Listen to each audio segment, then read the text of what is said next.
ये होचंती दश दोल मेलन। दश दोल मेलन कहले खोर्धा साइड बहुत प्रसिद्ध। आम सेपटे कटक जिले में अच्छी न अच्छी मुझे जानी कहीं मो हिसाब से मुझे जानी कि देखनी आउ कहीं होली जीवार 10-12 दिन हो गलानी तापर एपटे होली आउ मेलन एसब गोटे नुआ मो पाई जहाँ भी बहुत भल लगुच। खोर्धा बाईपास रू 100 मीटर दूर में मुकुंद प्रसाद पुरातन शिव मंदिर पाखे मेलनटी होची। एक्चुअली होलीर माने 10 दिन पर स्टार्ट हुए।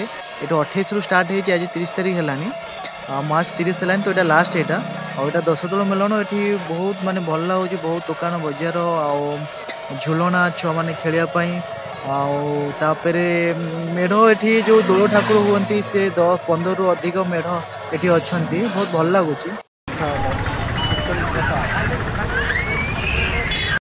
यही शिव मंदिर होचंदी मुकुंद प्रसाद शिव मंदिर बहुत पुराना शिव मंदिर आउ प्रत्यक्ष देवता भाव भी ये परिचित बहुत भल लोकेशन बहुत भल जगह यहाँ मंदिर छोट हेले भी जो कहते छोट जिनस बहुत बड़ महात्मा एक्चुअली से जगह यहाँ पीठ बहुत छोट हेले बहुत पुराना पीठ से बहुत भल परिवेश भी आई जगर आम आसलु ये बुलिया को आई ठाकुर प्रांगण ये 10 दोल मेलन आयोजित होची।